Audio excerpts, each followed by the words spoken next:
अगर संविधान खत्म हो गया सब कुछ खत्म हो जाएगा। जो संविधान की कसम खाते हैं वही संविधान को बदलना चाहते हैं। देशद्रोही वाला बयान है तो देश को तोड़ने वाला बयान है। सारी व्यवस्था देश के संविधान से चल रही है और एक आदमी संविधान को बदलने की बात करता है। जो आर्थिक सलाहकार है, जिसको कानून के बारे में पता नहीं है, जिसको संविधान के बारे में पता नहीं है, जिसको आर्टिकल्स के बारे में पता नहीं है, जिसको फंडामेंटल राइट्स के बारे में पता नहीं है, वो संविधान बदलने की बात करते हैं। बहन जी ने इस बात का विरोध किया है, प्रधानमंत्री से बोला है कि ऐसे सलाहकार को निकालना चाहिए, कार्रवाई होनी चाहिए। मगर इनकी किताबों में तो नहीं लिखा है बराबर के अधिकार है। किसी को पढ़ने का अधिकार था, किसी को लड़ने का अधिकार था, किसी को व्यापार करने का अधिकार था और बहुत सारे लोगों को यहाँ पर गुलामी करने का अधिकार था।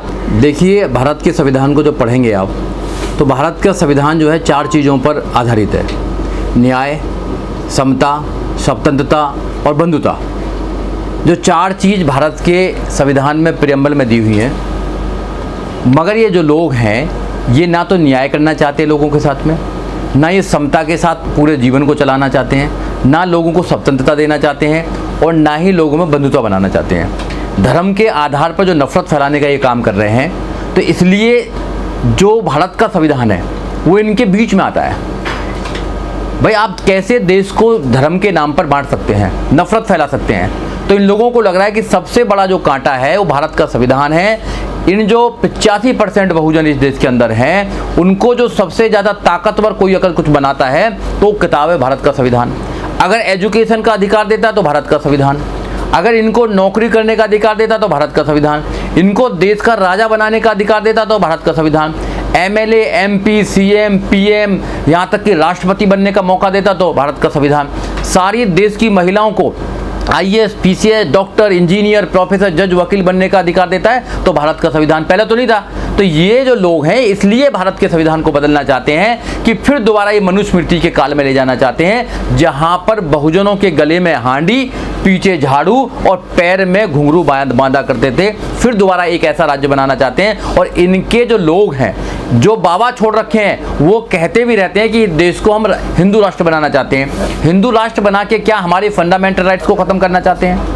क्या ये देश सेकुलर है, इसको खत्म करना चाहते हैं? ये देश की खूबसूरती है कि जो देश सेकुलर है, यहाँ पे सब धर्मों के लोग रहते हैं, चाहे वो हिंदू है, मुसलमान है, क्रिश्चियंस है, ईसाई है, जैनिज्म है, सारे धर्म के लोग यहाँ पर मान सम्मान से रहते हैं, सबके बराबर के अधिकार हैं। मगर इनकी किताबों में तो नहीं लिखा है बराबर के अधिकार हैं। किसी को पढ़ने का अधिकार था, किसी को लड़ने का अधिकार था, किसी को व्यापार करने का अधिकार था और बहुत सारे लोगों को यहाँ पर गुलामी करने का अधिकार था। जब भारत में संविधान आया, पूर्ण रूप से 26 जनवरी 1950 को देश में जब लागू हुआ संविधान, तो उसने इनकी जो किताब है सबको बंद कर दिया। अब संविधान यह कहता है कि गरीब से गरीब व्यक्ति भी अपने बच्चे को IAS बना सकता है, गरीब से गरीब व्यक्ति भी अपने बच्चे को प्रधानमंत्री बना सकता है। और मोदी जी तो कहते हैं तो मैं तो चाय बेचने वाला हूँ। भाई, मैं तो चाय बेचने वाला हूँ। जब मोदी जी देश के प्रधानमंत्री बन सकते हैं, इस संविधान से बने हैं और इस संविधान की कसम खाई है कि मैं संविधान को मैं सुरक्षित रखूंगा। जो संविधान की कसम खाते हैं वही संविधान को बदलना चाहते हैं। मोदी जी कह रहे हैं कि संविधान को बदलने जैसा सोचना भी आत्महत्या करना जैसा है। देखिए, मैं मोदी जी की बात पर विश्वास नहीं करता हूं। मोदी जी ने देश में जो वादे किए हैं आज तक एक भी वादा पूरा नहीं किया। मोदी जी झूठ बोलते हैं, पूरा देश जानता है। 15-15 लाख का वादा किया, नहीं दिया किसी को 15-15 लाख। 2 करोड़ रोजगार का दिया कि हर साल 2 करोड़ रोजगार देंगे, नहीं पूरा किया। मोदी जी ने कहा कि 100 स्मार्ट सिटी बनाएंगे, नहीं किया। मोदी जी ने कहा कि 2022 तक हर व्यक्ति के पास में पक्का मकान होगा, नहीं हुआ। मोदी जी ने जो देश की जनता से वादे किए थे, एक भी वादा पूरा नहीं हुआ है। तो इसलिए मुझे मोदी जी की बात पर कोई विश्वास नहीं है। रात को 8 बजे आएंगे, जैसे देश के नोट बंद कर दिए, थाली बजाओ, उसके बाद में मोमबत्ती जलाओ, दिए जलाओ, ऐसे ही किसी ने जाएंगे कि आज से भैया ये देश हिंदू राष्ट्र है, आज से भैया संविधान को नया बनाने की प्रक्रिया चल रही है। तो ये कैसे दे रहे हैं? जो लोग इनके मिनिस्टर अनंत कुमार हेगड़े कहते हैं we are here to change the constitution of India, कोई कार्रवाई नहीं करते हैं। आज तो उनके आर्थिक सलाहकार परिषद के जो चेयरमैन हैं, जो विवेक देवराय, उसने बोला है कि भाई हम नया संविधान की जरूरत है, कोई कार्रवाई नहीं है। कार्रवाई होनी चाहिए ना। बहन कुमारी मायावती ने, वो उनका अपना बयान है ना, देखो पार्टी का सरकार का कोई लेना देना। अरे तो ऐसा बयान दे देंगे तो बयान कैसा दे सकते हैं? देशद्रोही वाला बयान है तो देश को तोड़ने वाला बयान है। जिससे देश चल रहा है, देश किससे चल रहा है? देश भारत के संविधान से चल रहा है। राष्ट्रपति किससे चल रहा है? देश के संविधान से चल रहा है। प्रधानमंत्री किससे चल रहा है? देश के संविधान से चल रहा है। न्यायालय किससे चल रही है? देश के संविधान चल रही है। सारी व्यवस्था देश के संविधान से चल रही है और एक आदमी संविधान को बदलने की बात करता है। उन्होंने अपनी राय बताइए ना भैया राय, ये राय नहीं है, ये माहौल बनाया जा रहा है। आपको पता नहीं है माहौल बनाया जा रहा है, ये टेस्ट किया जा रहा है देश के लोगों को कि आप संविधान को बदलेंगे तो हम ये कुछ आवाज उठाएंगे नहीं उठाएंगे। इनको पता नहीं है, इनकी ईंट से ईंट बजा देंगे देश के लोग, क्योंकि संविधान हमको आजादी देता है। संविधान से पढ़ लिख कर हम यहाँ बैठे हैं। एक छोटे से छोटा आदमी भी, गरीब से गरीब आदमी भी ये सोच सकता है संविधान के माध्यम से कि देश का राजा बन सकता है। ये वोटिंग का अधिकार खत्म करना चाहते हैं। मोदी जी तो देश के साथ भी नहीं खड़े हैं, इसलिए 2024 में मोदी जी को देश से भगाने की प्लानिंग कर रहे हैं देश के लोग। एक देवराय का काम देश की आर्थिक नीतियों के बारे में प्राइम मिनिस्टर को बताने का था, लेकिन वो लॉ के बारे में, संविधान के बदलने की बात कर रहे हैं। देखिए, अगर इनके पूर्वज इतने पढ़े लिखे होते या इतने ही वो अर्थशास्त्री होते या इतने बड़े ज्ञाता होते कानून के, तो इनके जो दादा बाबा हैं वो क्या संविधान नहीं लिखते? अरे हमारे महापुरुषों ने संविधान लिखा है। बाबा साहब डॉक्टर अम्बेडकर ने संविधान लिखा है देश के अंदर। जब इनके महापुरुषों को कुछ लिखने का मौका मिला तो इनके महापुरुषों ने वो लिखा, वॉइस करके लिखा। सारे लोगों को अधिकार नहीं था पढ़ने का, मात्र एक वर्ग को पढ़ने का अधिकार था। जब इनके लोगों को ग्रंथ लिखने का या संविधान लिखने का मौका मिला तो कुछ चंद लोगों को लड़ने का अधिकार था मात्र। मगर जब हमारे लोगों को, बाबा साहब डॉक्टर अम्बेडकर को संविधान लिखने का मौका मिला तो हर व्यक्ति को सम्मान देने का काम किया, हर व्यक्ति को समान अधिकार देने का काम किया। बाबा साहब डॉक्टर अम्बेडकर ने संविधान की शुरुआत ही we the people of India से की है। तो हम न्यायप्रिय लोग हैं, ये न्यायप्रिय लोग हैं नहीं, ये देश में न्याय नहीं करना चाहते।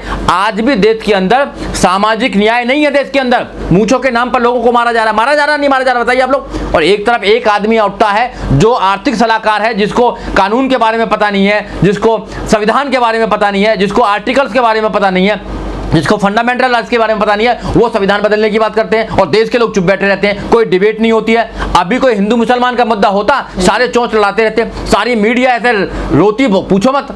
तो ये जो लोग हैं देश को नफरत की तरफ ले जाना चाहते हैं, देश को ये दो वर्गों में बांटना चाहते हैं, ये देश को एक ऐसी खाई में डालना चाहते हैं जहां नफरत पैदा होती है। मैं आपके चैनल के माध्यम से लोगों को आग्रह करना चाहता हूं, लोगों से रिक्वेस्ट करना चाहता हूं कि इनकी चालों को समझो। जो ये कहते हैं कर भी सकते हैं। अगर आपको अपने अधिकार बचाने हैं, बच्चों के अधिकार बचाने हैं, संविधान बचाना है, आपको बाबा साहब डॉक्टर अम्बेडकर का मान बचाना, सम्मान बचाना, नाम बचाना है, तो संविधान को आपको बचाना पड़ेगा। और संविधान एक ही प्रकार से बच सकता है, 2024 में सही तरह वोट का इस्तेमाल करना, बहुजन समाज पार्टी को सत्ता में लेके आना, जब भी बच सकता, नहीं बचेगा नहीं। SC ST OBC के भी तमाम नेता हैं जो इस पार्टी में है, बीजेपी में है, तो उन लोगों को नहीं दिखाई दे रहा है, वो तो खामोश है ऐसे मुद्दों पर। नहीं, आपने बहुत अच्छा सवाल पूछा है, बहुत अच्छा सवाल पूछा।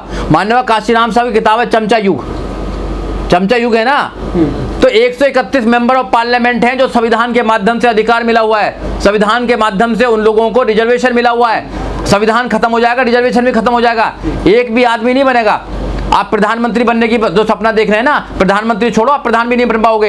131 मेंबर ऑफ पार्लियामेंट जो जाते हैं वो भारत के संविधान के माध्यम से जाते हैं, जो उनको रिजर्वेशन मिला। मगर एक भी आदमी का कोई जवाब नहीं है, एक भी आदमी का कोई जवाब नहीं है। ये सोचने वाली बात है। इट मीन्स कि वो आपके नेता नहीं है, वो बहुजन समाज के नेता नहीं है, वो पार्टी के नेता हैं, उनके गले में पट्टा पड़ा हुआ है।